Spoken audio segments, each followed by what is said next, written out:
ఓం గం గణపతియే నమ ఓం నమ శివాయ ఓం శ్రీ మాత్రే నమ సర్వమంగళ మాంగళ్యే శివే సర్వార్థ సాధికే శరణ్యే త్రయంబకే దేవి నారాయణ నమస్తే. అందరికీ నమస్కారం. అందరికీ నూతన సంవత్సర శుభాకాంక్షలు, ఆంగ్ల నూతన సంవత్సర శుభాకాంక్షలు ప్రేక్షకులందరికీ.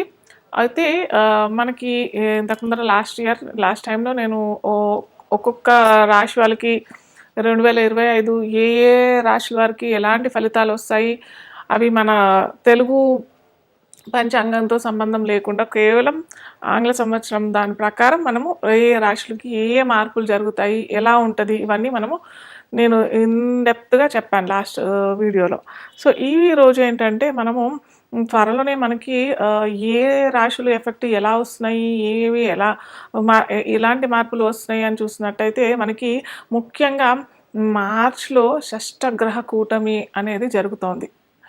క్రితం మనకు 2019 సంవత్సరంలో కూడా షష్టగ్రహ కూటమి ద్వారా మీకు అందరికీ తెలిసిందే. మనకందరికీ ఎంతోమంది జ్యోతిష్ శాస్త్ర నిపుణులు మరియు శాస్త్రవేత్తలు ఎన్నో రకాలుగా చెప్పారు, ఖచ్చితంగా ఏదో సంఘటన జరుగుతుంది, అది మానవాతీతానికి పెద్ద ఆటంకాలు తెస్తుంది అని చెప్పేసి ఖచ్చితంగా చెప్పాము కూడా. కాకపోతే అది పర్టికులర్గా ఈ వ్యాధి వస్తుంది అని చెప్పేసి చిన్నగా ఒక సూచిక మాటుకే మాకు ఎవరికైనా అంతే, జ్యోతిష నిపుణులు 90-95% కరెక్ట్గా చెప్పగలుగుతాం, 5% అటు ఇటు అన్నట్టుగానే ఉంటుంది, ఖచ్చితంగా అయితే రాదు. కాకపోతే అక్కడ కూడా ఇది ఏంటంటే దేశగోచారం ప్రకారంగా చూసిన సంఘటన అనమాట. కాబట్టి మనకి ఎలాంటి ఫలితాలు వస్తాయని చెప్పేసి ఈ షష్టగ్రహ కూటమి వల్ల మనము అప్పుడు చెప్పగలిగాం. అందరూ జ్యోతిష నిపుణులు చెప్పారు, ఖచ్చితంగా చెప్పారు, ఫలానా తారీఖు ఈ పంచగ్రహ షష్టగ్రహ కూటమి వస్తుంది, దానివల్ల ఏ రాశులు ఇబ్బంది పడతారు కూడా ఖచ్చితంగా చెప్పారు. కాకపోతే అక్కడ ఏమైందంటే గురుబలం పోయింది. అక్కడ బృహస్పతి ఒక్కసారి ఒకే సంవత్సరంలో మూడు రాశులు అటు ధనుర్రాశి, వృశ్చిక రాశి, మకర రాశి, ఈ 3 రాశులు ఎఫెక్ట్ అయ్యాయి. ఒకే సంవత్సరంలో 3 రాశుల్లో బృహస్పతి లేదా శని భగవానుడు, అంటే బృహస్పతి అంటే గురు కనుక మారినట్టయితే ఒక ప్రళయం జరిగే అవకాశాలు చాలా ఉంటాయి. కానీ ఇక్కడ మనకి షష్టగ్రహ కూటమిలో కూడా పెద్దగా మార్పులు అవుతాయి. అంటే దేశగోచారము మనము ముఖ్యంగా మనం చెప్పేది ఈ షష్టగ్రహ కూటమి, దేశగ్రహ గోచారము ప్లస్ రాజకీయవేత్తలకి రాజకీయాలు ఎలా అవుతాయి, వాటి వల్ల ఎలాంటి ఫలితాలు వస్తాయి అనేసి మనము ఈ తూచాతాయిగా మనం చెప్పగలుగుతాం.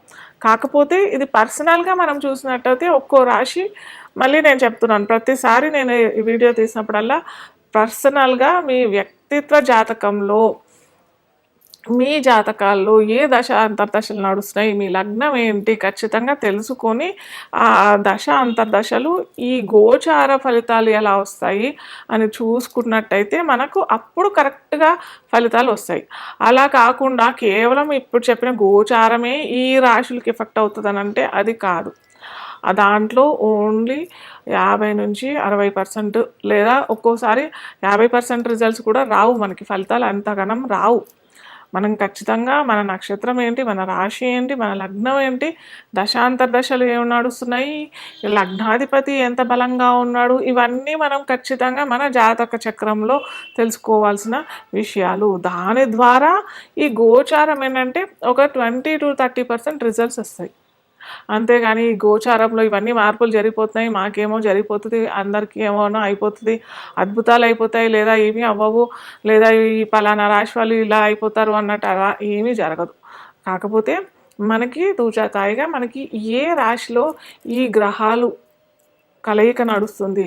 యాక్చువల్గా గ్రహ కూటమి అంటేనే, షష్టగ్రహం అంటే 6 గ్రహాలు కూటమి అంటే కలుసుకొని ఆ రాశిలో అది కూడా 2 రోజులే జరుగుతుంది సంఘటన. ఎందుకంటే ప్రతి 2.5 రోజులకి చంద్రుడు మారిపోతాడు. చంద్రుడు ఒక రాశి నుంచి ఇంకో రాశికి మారిపోతాడు.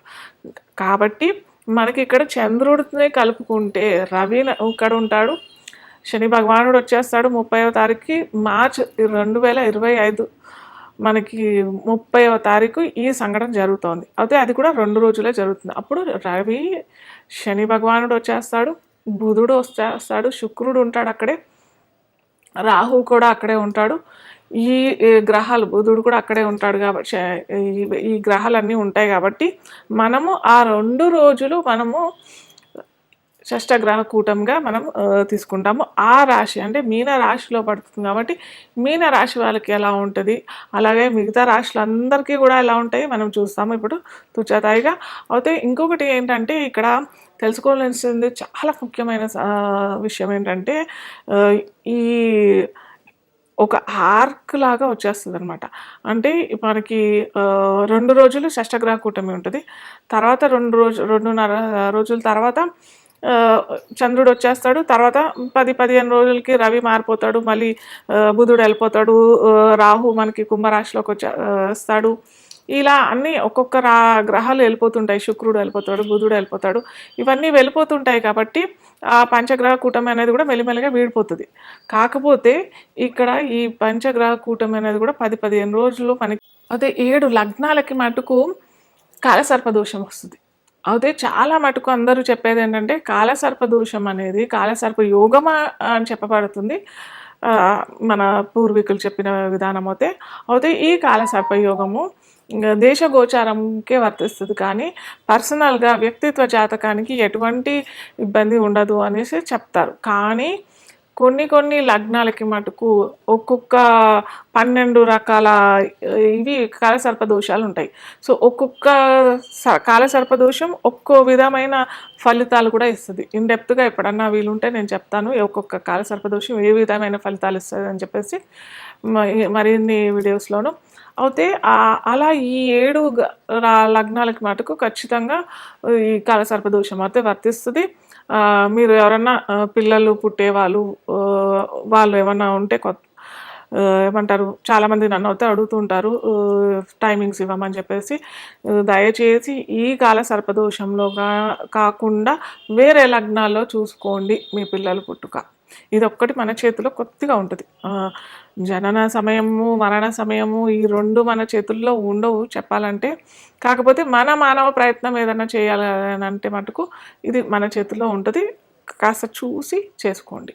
కాలపురుషాంగంలో దశమాధిపతి ఎవరు అని అంటే మనకి శని భగవానుడు వస్తాడు. అయితే ఈ శని భగవానుడు ఎక్కడున్నాడు అని అంటే ఇతను కూడా తన నుంచి తృతీయంలోకి వెళ్ళిపోయారు.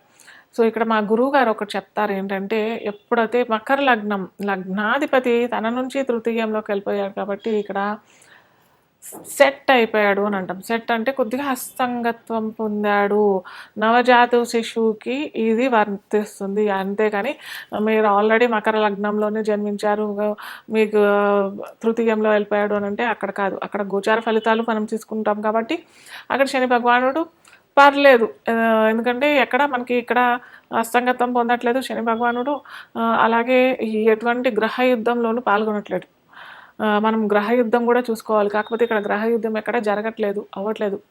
అది డిఫరెంట్ టాపిక్, అది తర్వాత చెప్పుకుందాము. కానీ ఇక్కడ ఏంటంటే గ్రహ యుద్ధంలోనే ఉండట్లేదు కాబట్టి శని ఇక్కడ ఏంటంటే శని భగవానుడు మీకు ఉద్యోగంలో ప్రయత్నం చేసుకునే వారికి కొత్తగా ఎక్కడన్నా ట్రాన్స్ఫర్ అవ్వాలి, లేదా కొత్తగా వేరే ఉద్యోగ ప్రయత్నాలు చేసుకోవాలి, వేరే ఉన్నత పదవికి వెళ్ళాలి అని అనుకునే వారికి అయితే చక్కటి ఫలితాలే ఇస్తాడు ఇక్కడ మనకి శని భగవానుడు. కాకపోతే 6 గ్రహాలతో పాటు ఉన్నాడు కాబట్టి ఫస్ట్ ఆఫ్ ఆల్ మందగ్రహం అనే చెప్పుకోవాలి మనం శని భగవానుడు. సో ఈయన ఏంటంటే ఆల్రెడీ మందగ్రహం, కాకపోతే ఇక్కడ మనకి ఒక శుక్రుడితో రాహుతో పాటు ఉన్నాడు కాబట్టి ఖచ్చితంగా విదేశీయానం చేయాలి అని అనుకునే వారికి చాలా చక్కటి ఫలితాలు ఇస్తాడు. విదేశాల్లో ఉద్యోగం చేసుకోవాలి అని అనుకునే వారికి కూడా మంచి ఫలితాలు ఇస్తాడు. అలాగే ఇంకొకటి ఏంటంటే బాగా చెప్పుకోవాల్సింది ఏంటంటే గోచార ఫలితాల్లో శని భగవానుడు చక్కగా తృతీయంలో మంచి ఫలితాలు ఇస్తాడు. కాకపోతే ఇవన్నీ గ్రహాలతో ఉన్నాడు కాబట్టి మిక్స్డ్ రిజల్ట్స్ ఇస్తాడు. కేవలం మీకు అక్కడ వెళ్ళగానే ఉద్యోగం ఇస్తాడు అన్నట్టయితే కాదు, కొద్దిగా పరీక్ష పెడతాడు. అలాగే మీ చంద్రుడు కూడా అక్కడే ఉన్నాడు అని అంటే మటుకు మీనరాశి కనుక అంటే ఏలినాటి శని ఫలితాలు కూడా ఇస్తాడు. కాబట్టి శని భగవానుడికి మనకి మనం ఇప్పుడు చెప్పుకున్న రంగాల్లో, ఉద్యోగ రంగాల్లో అయినా, సాఫ్ట్వేర్ రంగాల్లో అయినా కానీ, లేదా కొత్తగా ఉద్యోగం ప్రయత్నాలు చేస్తామని అనుకునే వారికైనా కానీ మీకు ఖచ్చితంగా మీకు రావాల్సిన టైంలో ఫలితాలు రావాలి అని అనుకుంటే మటుకు బజరంగ బాణ్ హనుమంతుడి స్తోత్రం ఖచ్చితంగా చదువుకోండి. అలాగే నీలిమ రంగు పువ్వులతోని మనకి నీలిమ రంగు పువ్వులు అనంటే చామంతి పువ్వులు మనకి నీలిమ రంగులో బ్లూ కలర్‌లో గూడా వస్తున్నాయి గదా! ఇవాళ రేపు మనకి. ఆ పూలతో గనక హనుమంతుని ఆరాధన అలాగే చాలా మటుకేంటంటే ఏ వారంలో చేసుకోవాలి, చాలా మటుకు మంగళవారం చేసుకోవాలా, శనివారం చేసుకోవాలా అన్న డౌట్ గూడా ఎక్కువగా వస్తుంది. సో, అలా కాకుండా శనివారాలు చేసుకోండి. అలాగే నేను ఈ మధ్య కాలంలో మనకి శని త్రయోదశి వచ్చింది. శని త్రయోదశి వచ్చినప్పుడైతే నవగ్రహాల్లో శని భగవానుడి నూనె ఆవ నూనె అయితే ఆవ నూనె లేకపోతే నువ్వుల నూనె వేసి శని భగవాన్ అయితే అబ్బా! ఎంత నూనె పోసేసి అక్కడ మనకి భక్తులు తిరగటానికి నవగ్రహాలయ ప్రదక్షిణ చేయడానికి కూడా చాలా ఇబ్బందికరంగామైన పరిస్థితి కలిగిస్తున్నారు. అలా చేయకండి. దయచేసి అలా చేయకండి. మీకు చేతనవుతే మీరెవరికన్నా ఆయిల్ ఇవ్వండి, దానం చేయండి. లేదా దీపారాధన కోసం మనకి ఎన్నో గుళ్ళున్నాయి. ఆ గుళ్ళలో తలా ఓ ప్యాకెట్ 100 గ్రాములు అయితే 100 గ్రాములు లేదా లీటర్ చేయగలిగితే లీటర్ చేయండి. కానీ ఇలా నూనె మాత్రం పోసేసి నూనెతో ముంచెత్తకండి.